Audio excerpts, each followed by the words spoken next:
Hello everyone, it is time for our Bible reading. Today's reading is taken from the book of Genesis, chapter 41, verses 8 to 24. I will be reading from New International Reader's Version. I read, "In the morning he was worried, so he sent for all the magicians and wise men of Egypt. Pharaoh told them his dreams, but no one could tell him what they meant. Then the chief wine taster spoke up. He said to Pharaoh, 'Now I remember that I've done something wrong. Pharaoh was once angry with his servants. He put me and the chief baker in prison. We were in the house of the captain of the palace guard. Each of us had a dream the same night. Each dream had its own meaning. A young Hebrew servant was there with us. He was a servant of the captain of the guard. We told him our dreams, and he explained them to us. He told each of us the meaning of our dreams. Things turned out exactly as he said they would. I was given back my job. The other man had a pole stuck through his body, so Pharaoh sent for Joseph. He was quickly brought out of the prison.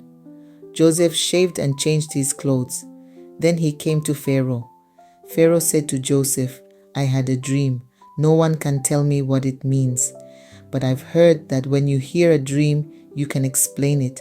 I can't do it,' Joseph replied to Pharaoh. 'But God will give Pharaoh the answer he wants.' Then Pharaoh told Joseph what he had dreamed. He said, 'I was standing on the bank of the Nile River. 7 cows came up out of the river. They were fat and looked healthy. They were eating the tall grass growing along the river. After them, 7 other cows came up. They were bony and very ugly and thin. I had never seen such ugly cows in the whole land of Egypt. The thin, ugly cows ate up the 7 fat cows that came up first, but no one could tell that the thin cows had eaten the fat cows. That's because the thin cows looked just as ugly as they had before. Then I woke up. In my dream, I also saw 7 heads of grain. They were full and good. They were all growing on one stem. After them, 7 other heads of grain came up. They were weak and thin and dried up by the east wind. The thin heads of grain swallowed up the 7 good heads. I told my dream to the magicians, but none of them could explain it to me. May the Lord bless the reading of His words. Amen.